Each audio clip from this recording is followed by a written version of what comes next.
Hi everyone, welcome back to Sustainability in the Sea. It's your host, Carissa Cabrera. This podcast is made by ocean people for ocean people, and honestly, I really missed you guys. I'm sorry to say that it's been about 2 months since we've had an episode, but I am happy to report that this is the start of revisiting our bi-weekly episodes for 2025. Which is awesome, and there's no better way to restart that entire process than by sitting down with one of my dear ocean friends, Laura Hernandez, that I met at Our Ocean Greece. I do have an episode where I did like a full debrief on what Our Ocean was like last year and what it was like being in these international spaces. But one of the best parts of being in the international space is the friends that you meet, and also understanding that they don't have it figured out either, and that you then become in a position to learn from each other. And that's what we're going to do today, but we're going to do it so that you guys can hear it. So I'll give you a little bit of an update about what we've kind of been on at FutureSwell. But essentially in the United States, it's been a really tough time in the ocean conservation movement. And obviously you guys know at FutureSwell as a consultancy, we work with so many different partners that rely on funding. And truly one of the big reasons that I've had to step away to prioritizing Sustainability in the Sea podcast is because we were serving those nonprofits with funding response plans, and also in the midst of the legislative session. I do have, some of you may know that we've worked a lot on Hawaii Green Fee over the last 5 to 6 years, and I'm really excited to share that it passed into law last month as the first visitor green fee in the nation to resource climate solutions, $100 million a year. That's going to be one of the main episodes that I do in this next slew. But regardless, I'm really glad to be back. I'm glad you guys are listening again. And let's get into it. Welcome back to Sustainability and the Sea.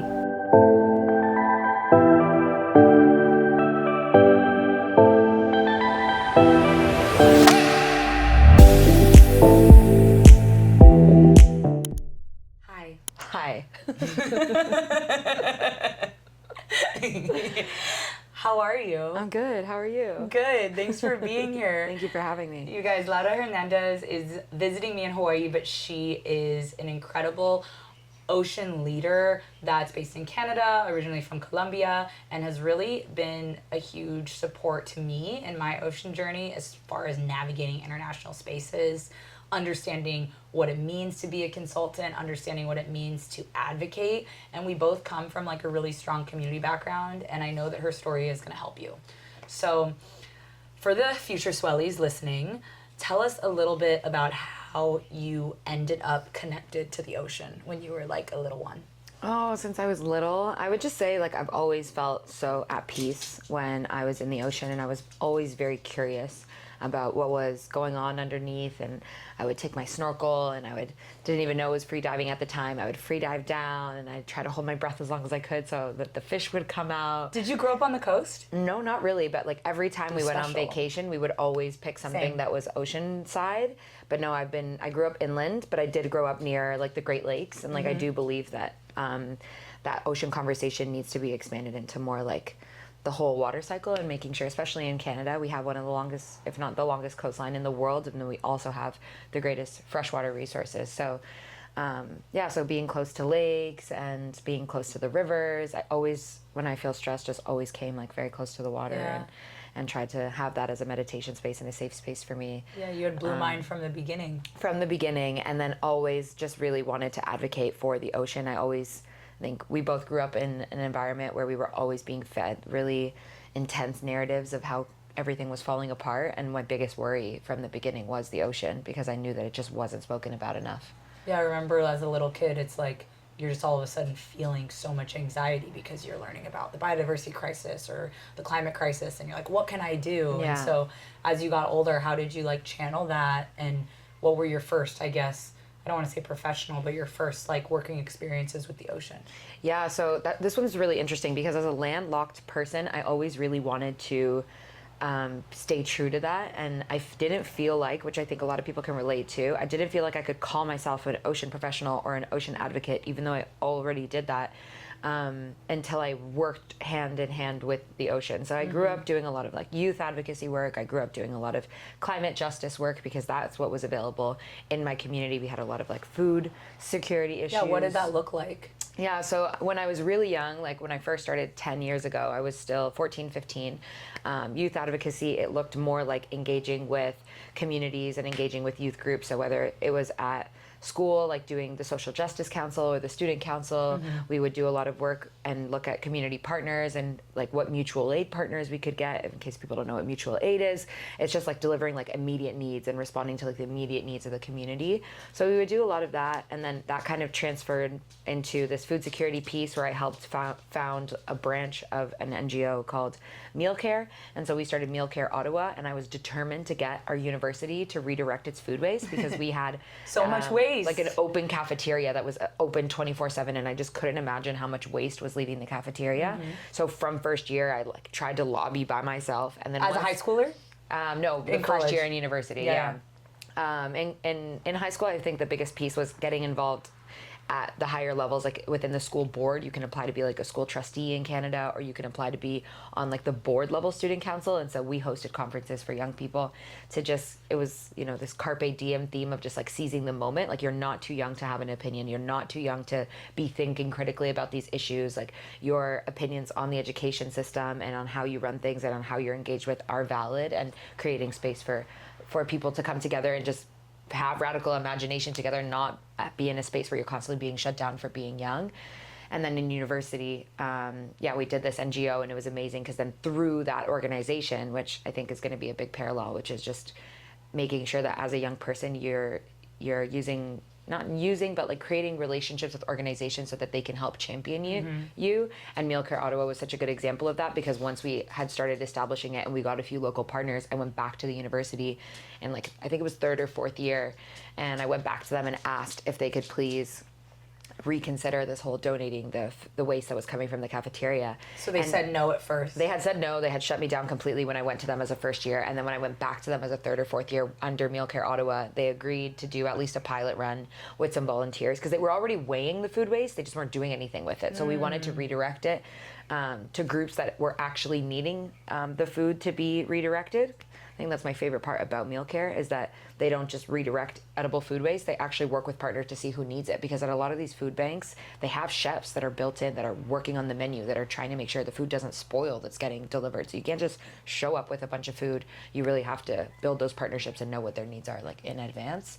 And then at the end of the call, the lady said, "Oh, I remember you. You were that first year that tried to get this going." And I said, "Are you the same girl?" I said, "Yes, I'm the same girl." And she said, "Well, I admire your persistence." And that's another really big lesson, like being young in these spaces. You just have to try and try again. Go for it. Don't take no for an answer. You can't take no for an answer. And you also just need to accept the fact that you will be getting no's all over the place. So for every 10 opportunities I've tried to do or applied for or tried to execute, maybe 10% of them have come through. So just try and try again, and learn from your mistakes and build on what like the needs of the community are, so that you can actually get those all done. Riley's always part of the podcast episodes somehow. She won't let an episode go by without it. I love that. Tell me how, like, truthfully, hearing how student government, like, if you're listening and you're in high school and you're like, what do I get started in? Student government creates so many valuable skills in leadership and representation. I agree. And advocating and creating and imagining ideas for the first time. I just feel like it's such a valuable opportunity that you can harness really young, that will translate to whatever impact space or even work opportunities that you want later in life. I agree. I think like the core pieces that I took away from getting involved at such a young age, like in high school, was definitely administration, which gets overlooked a lot. Project management. So crucial. So big. Like even something so simple that I think has taken me such a long way is how to write an email, how to write a professional email to someone that you're trying to speak to. I started developing those skills when I was 14, 15 because I was the one that was reaching out on behalf of our councils to these community groups. And when I went into university, or even to this day, I have friends that call me and ask me, can you rephrase this for my boss? Because they just don't have that experience of speaking in that more corporate tone or that more formal tone. Yeah, also a skill set that's easily transferable. And I also think that, and we'll talk about this in a little bit and more in depth, but like for context, like the United Nations, the international governing body, actually considers youth up until 35. I think that's really important for listeners to understand, because when I went to when I first heard about Sustainable Ocean Alliance, which is how me and Laura were brought together originally, I kept thinking like, oh, I'm too old for this opportunity. I'm not youth. And I think I was like 27 at the time. And the first person I talked to was like, oh no, you've got till 35 for youth, for a lot of youth opportunities. And so if you're listening and you don't consider yourself what you think of as youth, you definitely are eligible, especially in international spaces, for such a big chunk of your life. But you're right that there's all these incredible opportunities to be in a decision-making role through youth advisory councils. What was your first entry into youth advisory councils, and could you even like explain what they are to people listening who haven't heard before? Yeah, so we'll start with explaining kind of what they are. So a lot of larger organizations, a lot of their leadership is run through like an older demographic, like mid-career to late career professionals, especially like their boards, like their board of directors that make strategic decisions on the direction of the organization or where they should be spending their money, where they should be specializing, what value are they going to bring, how they're going to stay relevant and for young people and for their customers or clients or whoever it is that they're servicing. So what they do now, and what they're starting to do more and more of, is they have these youth advisory boards or youth leadership councils where they'll put together a group of maybe 10 to 15 young people that sit on a board. It's usually about like a 1 to 2 year term, and you'll do two critical things, which this is how I went about it and how I like to explain it to everyone. It's what can we do for the organization, and then what can the organization do for us. I love that reciprocity is critical. That's exactly it. So a lot of people see it as, okay, so they're giving us a platform, but there's also a lot of like the intergenerational mentorship side of things of what can youth actually call the organization out on, whether it's accessibility or more inclusive messaging, or whether it's actually providing input into the strategic vision. So my first venture into this world was I really wanted, was really doing a lot of grassroots work. I was doing a lot of work in like local community, and I really wanted my career to one day go international. And so to get to that level, I thought maybe let's tackle the national part first, because I still hadn't worked fully at the national level. And I started just looking up opportunities. And that's, if you take anything away from this episode, just go out of your way to look up opportunities that are available to youth, because none of them get planted on your lap. All of them you have to look for, or it's a referral, or it's something. So you should always just research what's available to you with keywords of what it is that you're passionate about, and apply.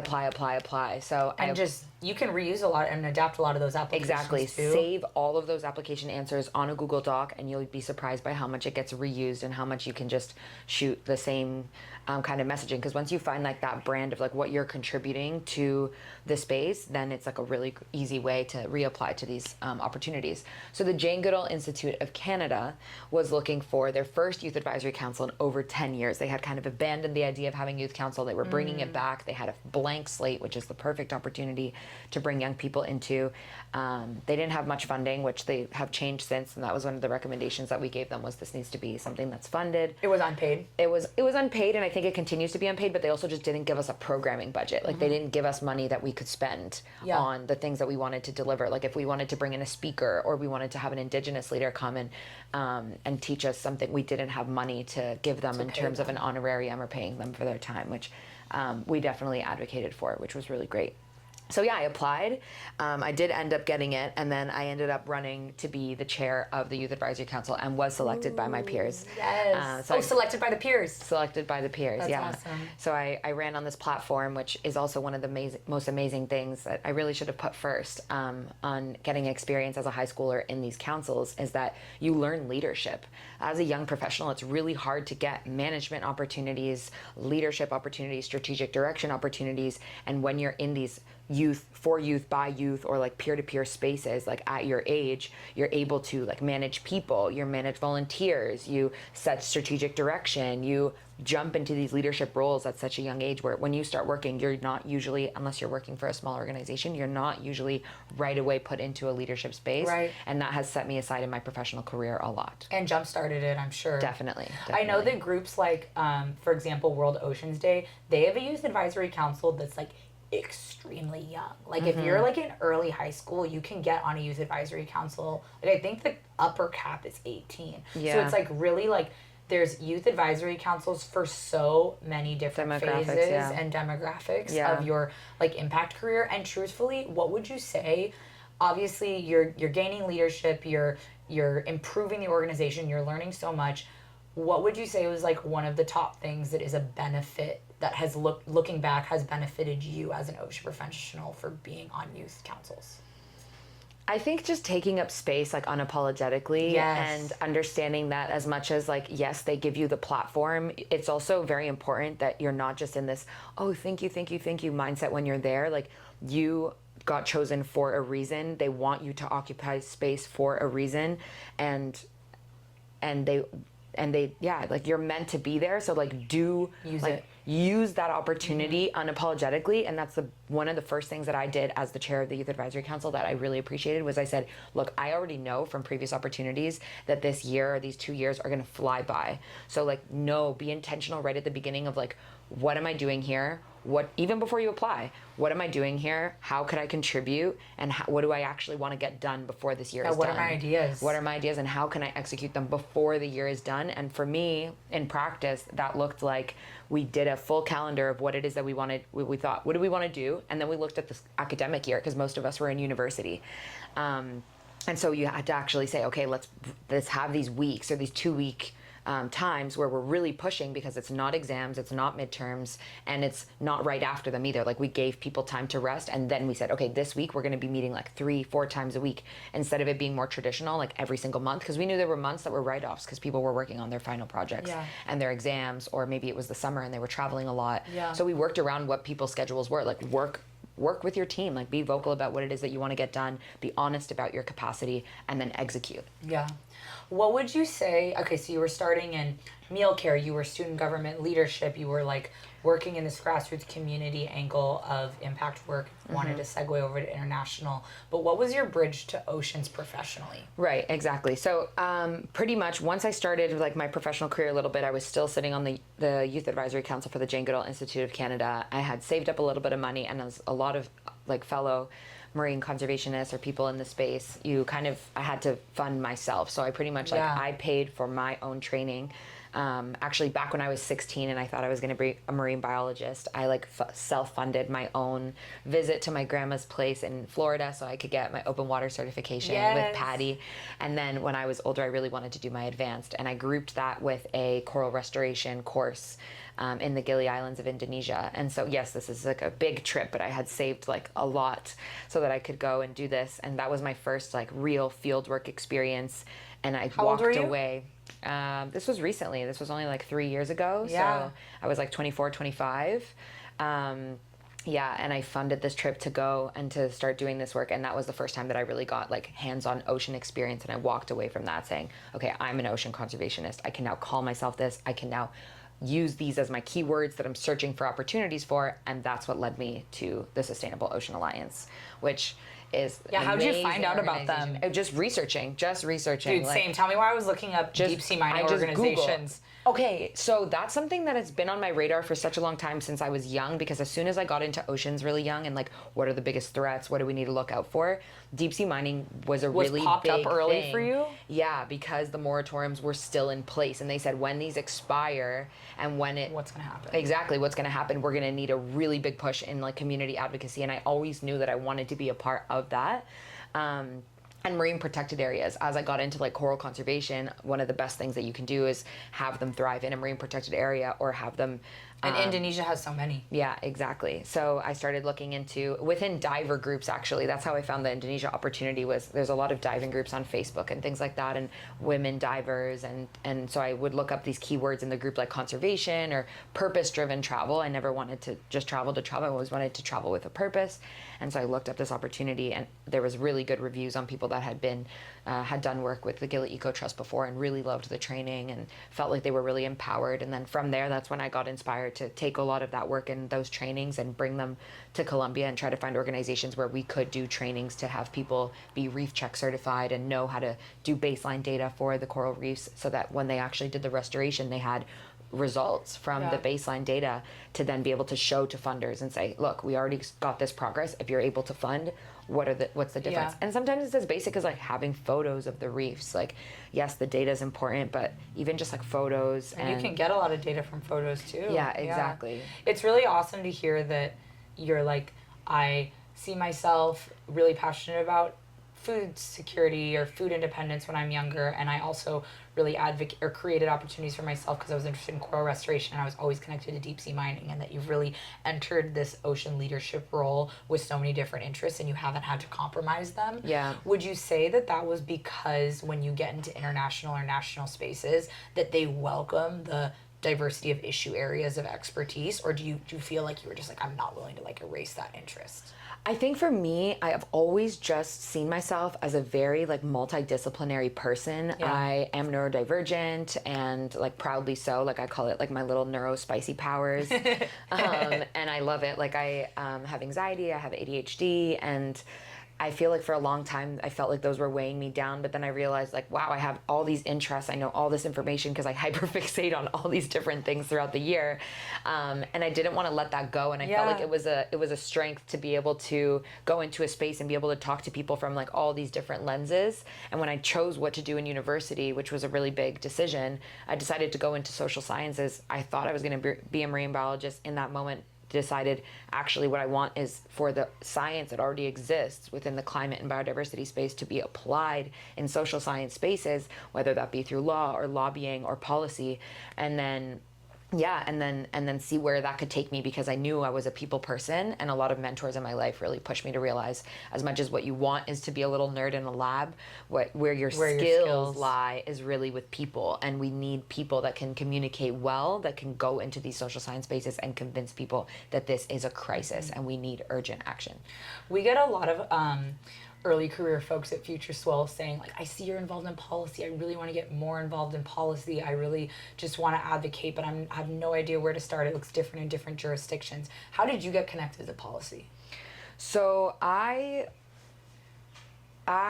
started my career in the federal government. So once I decided that I was going to be going into the social sciences and then I wanted this international career, and that all kind of came around like the end of high school, beginning of university, throughout university, I decided that I was going to move to the capital of Canada, which is Ottawa, Ontario, so that I could pursue this international career. And I had three main goals. One, really work on my French, which was like a really big deal. I wanted to get it to like a more professional level. Two, I wanted federal government experience, specifically really tried to manifest working for the Department of Foreign Affairs.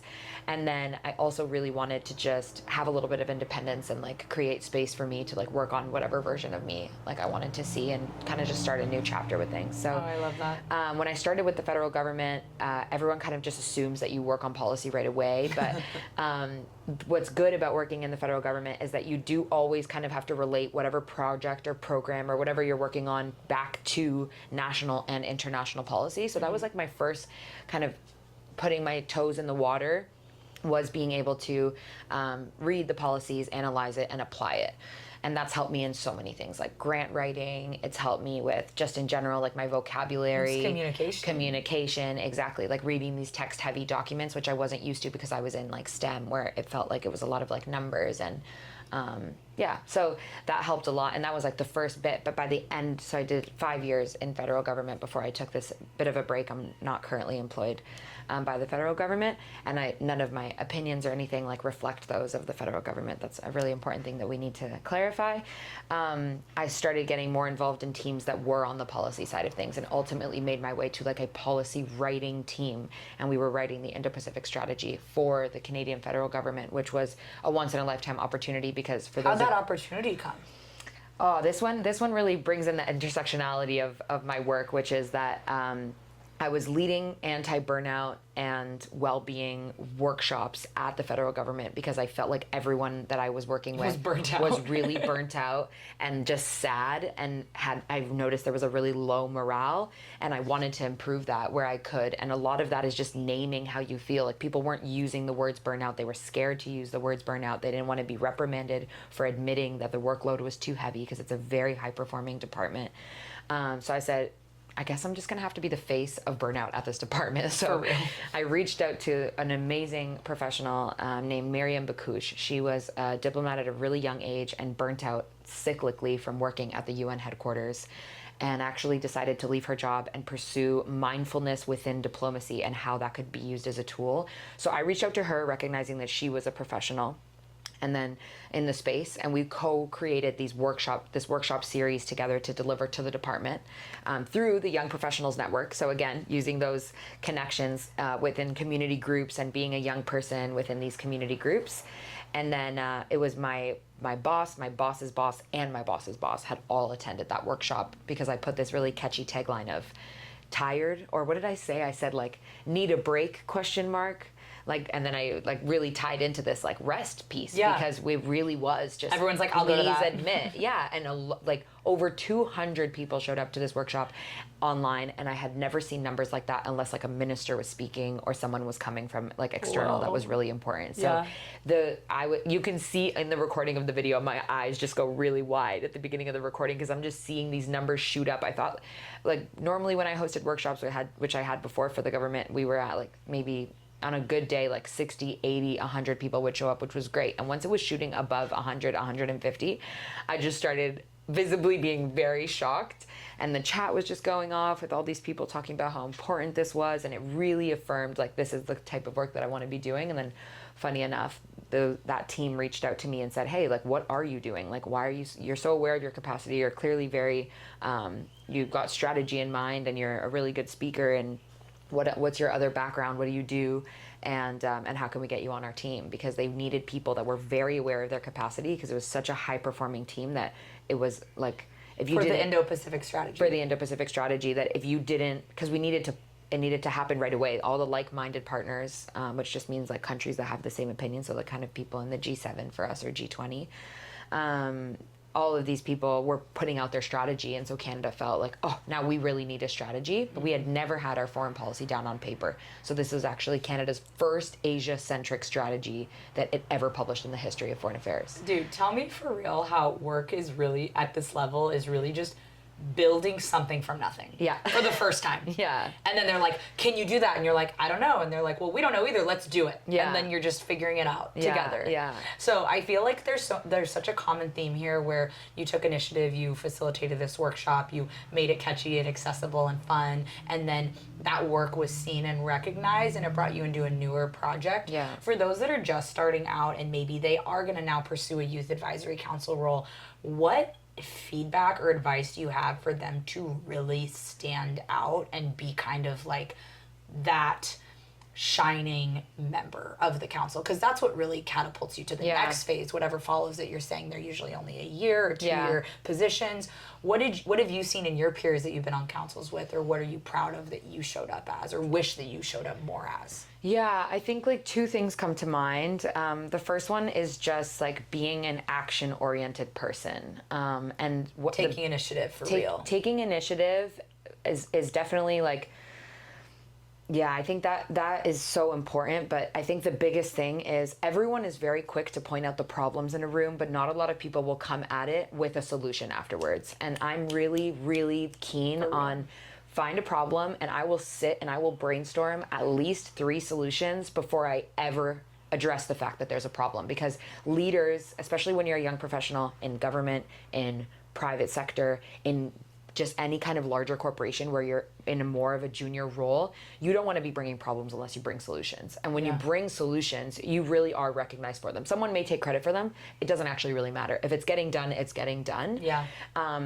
And I would say the second thing is just to be a team player and to really work collaboratively with people, and don't treat networking like networking. Treat networking as relationship building and community building, because that's what it should really be about. Yeah. If you're just looking for something that like, oh, I'm only going to talk to this person because I could get this from them, it's just so extractive. So extractive. It's going to come off fake, and it's just not going to be you can tell a immediately. Lifelong relationship. That's exactly it. Okay, I'm just going to say it. I feel like when I'm in conversations with older white men, it is like they're immediately like, you don't offer anything to the table. You kind of have to like pitch yourself to make yourself come off of like, I can be of value to you, so that they can pay any attention to you. And that was always the stuff that made me so uncomfortable when I was entering these spaces, until I really adopted and understood, oh wait, this is the exact same thing as what I do in Hawaii and community. I'm just meeting people who care about all the same things that I care about, and I want to learn from them and share what I've learned so that we can both be effective in our own respective communities. And then as a result, we all become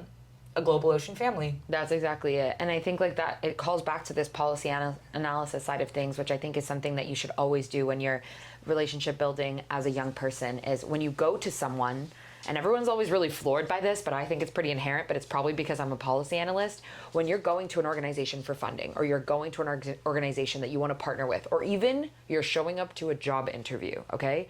You need to be looking into these people and do your research properly. Like, what are their priorities? What did they always have reports. LinkedIn is your friend. LinkedIn is your friend. What recent reports have they put out on what some outcomes have been, what their struggles have been, what their finances look like? All of that is pretty publicly accessible. And if you do that work and then you show up saying, hey, I've got blank, blank, blank that can help you with blank, blank, blank, and I know it aligns with values, blank, blank, blank of your organization, people will be impressed by you. Yeah. Period. Straight up. Yeah. That's it. Yeah. And then I think that what I'm hearing too, and we're going to have Laura for another episode too, focused on another area of her expertise that she's talked about today. But as far as like the youth piece, it really feels like these types of early career roles or even pre-career roles lay the foundation for the first jobs you can ever get. I completely agree. Do you feel like there's a risk of being pigeonholed based off of how you show up in the advisory council into one niche, or have you been able to kind of jump around and be like, actually, I'm really interested in policy going forward, and I want to, you know, come to the next advisory council position with that expertise? I do think that it's okay. I think that there's definitely a benefit to knowing what you're good at, especially because I think we're going through this era where everyone has become a bit of a generalist. Yeah. And knowing what you're passionate about, what excites you, and not everyone knows that right away. You got to try. You got to trial and error, which is what one of the best things about these youth advisory councils is. Maybe you get an opportunity to work on comms and you've never worked on comms before. And I think you can just vocalize that. It goes back to communication with your team and team building, and say, hey, this is a strength that I'm really good at on this council. I would love to work on this because I know that I can produce really good results that will build my credibility as a professional, number one. Number two, I have this skill that's not as strong that I know I can work on in this setting because it's a capacity building kind of training development setting. Can I work on this project as support and work under people that I know come to this as their their thing, this is their strength, and then work on projects that are also challenging and kind of more of like a supportive, and just listen and absorb. Those are the two best things that you can do on the council. But yeah. I think it just calls back to like how to stand out. It's really the action. So once you have that problem, once you find those solutions, execute it. Make sure you walk away from those spaces like having something to show for it, because people will start seeing you as a, you know, part of my language, but like a get shit done person. Yeah. And that has been like one of my biggest goals. And now having my peers and other people represent me in that way, like, oh, she's the girl that gets stuff done. Like, if you need that done, call Laura, is the highest That's the best compliment. That's the highest compliment for me, because I am reliable, follow through, action oriented. Yeah, there's so many values that go under that. Yeah. But I think like just being able to show the results so you can say, and when you do interviews or when you're going to other opportunities and applying, a lot of what they're looking at on these applications is what results have come out. Because at the end of the day, we are operating under this very capitalist system that results and execution is a really big focus of like the cycle and of your engagement with the system. And so yeah, just always have something to show for it. Always have something that you're putting out that you can say. And also for yourself, like, I gave out this time, I attended these meetings, I engaged in this opportunity, and look at this amazing result that I can now call back to, not just because I'm happy that I did it, but also that I can use for the rest of my career. Yeah. Yeah. Can we just do some rapid fire organizations we know that have youth advisory councils that we know of? In the ocean space? Or climate, or Okay. environmental. I know World Oceans Day has one. I also know that our friend Bodhi will go up to an organization and be like, I see that you don't have one. That's exactly it. That's what I was about to say. If you have an organization that you look up to that doesn't have a youth advisory council, just email them or cold email them, like whether it's their development director or sometimes HR or a VP or anyone that you can really have a chance Stalk to them on talk LinkedIn. to. Yeah, stalk them on LinkedIn, get a coffee chat, and say, and I do this all the time, even in international spaces, I'll notice that there's these decision-making spaces, and I'll always ask, is there a youth present? Is there a youth seat at the table? Is there a youth council that then kind of mirrors that system? So the Jane Goodall Institute has chapters all over the world, and they do some really good work on intersectional environmentalism. Earth Echo is a really good, really good organization that does a lot of work for youth 18 to 24. So that's more like their demographic. The Sustainable Ocean Alliance does some really good work, I think, for like post that. So maybe like the 24 18 to like 35. Yeah, like that, more that demographic. Big Blue and You, which is a group that is out of Miami Beach. They do a lot of youth, like getting youth exposed to advocacy for the first time. I just was with them at Capitol Hill Ocean Week. Yeah, a lot of the UN sub-bodies have working groups. So for example, I'm a part of the Ocean's Voices working group, which is under YOUNGO, which is the youth constituency arm of the UNFCCC. So if you look up UN, sometimes when you're curious about these international spaces, the UN is so much more than just the UN. There's so many subgroups. Look up groups of what it is you're interested in. Like the UNFCCC is the one that oversees environment and climate change. So that's probably one that you're pretty familiar with. And they usually have, like the UN also, the UN Secretary General has a youth council. Oh, really? Yeah, they have youth councils for everything nowadays. It's trendy to be young. Use it to your advantage. For real. Get on a youth council. Access these decision-making spaces unapologetically, and if there isn't one, pave the way. And I'm sorry, but when I see a youth pop off on a stage and say like the most, they need it to like energize the room. You bring so much value, much value. And like if you're an outspoken person, like these youth councils are the perfect vector to be able to get your message pushed out there, and that's like what they need. Otherwise, people are talking in echo chambers a lot in some of these gatherings. I was about to say, one of the biggest things that you can do when you're pitching a youth, like pitching for youth spaces when there isn't a youth space that exists. Number one, energy. You touched so good on that. Like positive energy in general. People are tired. I'm already tired and I'm really young. Yeah. So I can't imagine how these people feel. And you bring in this positive energy into the room that is they love and they admire, and the joy and the enthusiasm and the passion. That is something that youth are really recognized for. Two, they're not already bogged down by the system. They haven't drank the Kool-Aid enough to be used to having a meeting where there's no action items or nothing that actually happened from that meeting. Young people will sit in that meeting and say, wait, what was that meeting for? What did we actually get from that meeting? What action items came from this meeting? Other people don't think like that because they've just been in so many meetings that were so unproductive. So you bring in this fresh perspective. And finally, we have a lot of focus on diversity and inclusion, on in general, like accessibility needs, and all of these like very justice value oriented, like I guess ways of thinking and ways of seeing these systems that they need help they on. don't really have. Yeah, this is like still something that's very new for them, and seeing that intersectionality, like being able to think intersectionally, I think is also a huge value that we have as young people. And whether that's intersectional environmentalism or just seeing the intersections of other youth, that could also be a neurodivergent thing, is super helpful to these organizations. So again, be prepared when you're doing these pitches. Know what it is that you're bringing to the table. Have that ready to go. Align it with the vision that they already have, which you can find online. You can find on their website. It's publicly accessible information.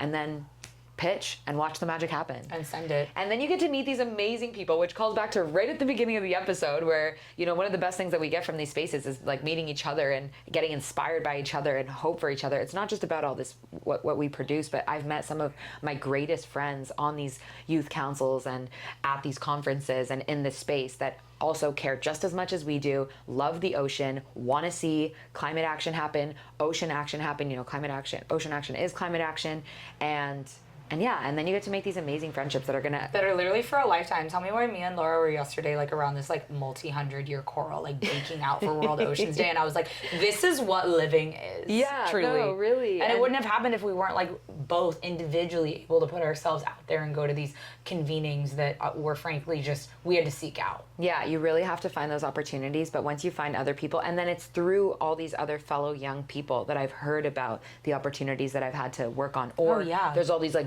young coalitions and things like that. Like there's job boards and things like that. You said there's a lot of people on the podcast like looking on how to start their career. There's youth job boards.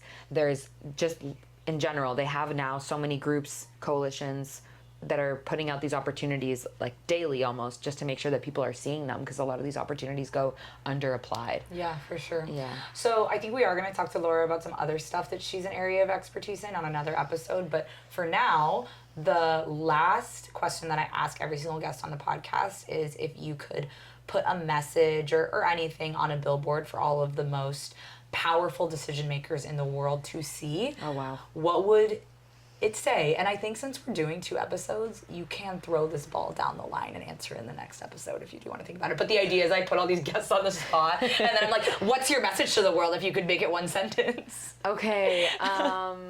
Wow.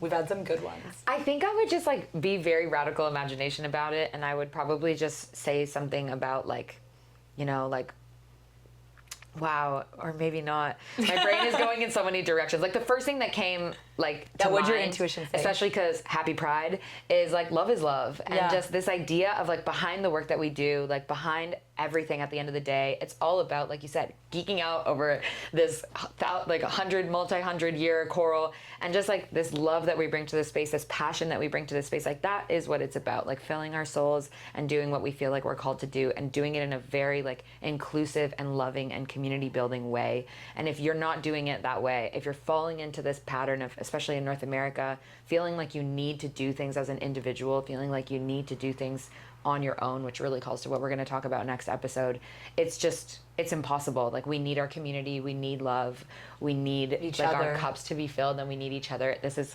the perfect segue for the next episode. Yeah. Tell me why we were sitting, me, Alex, and Laura, in the water, and we were just talking about all the things we love about the ocean for World Ocean Day. That was like one of the biggest core memories, and it just underscores that message. So thanks for sharing all of your knowledge with the audience and our community. Of course. And feel free to reach out on Instagram. I'm at _Laura HDZM. I do a lot of my mobilization work on there and connect with other advocates, and a lot of young people have reached out for advice, and I'm always happy to have a coffee chat.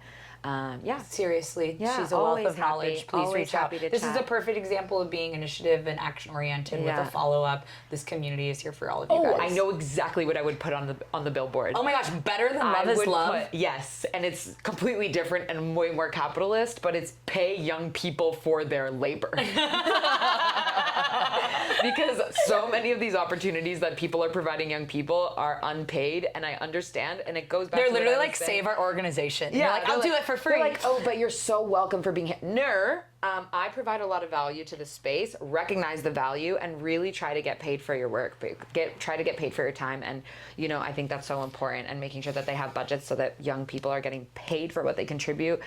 Like, I think free internships and things like that shouldn't exist, but I also know that not everyone has the resources for it. But these larger organizations, that's one of the first things we should be asking for is it's called budget. A stipend. Budget. Up, yeah, guys. exactly. Honorarium stipend. It's the least that you can do. It's the least you can do. that you can do. So pay young people for their labor, please.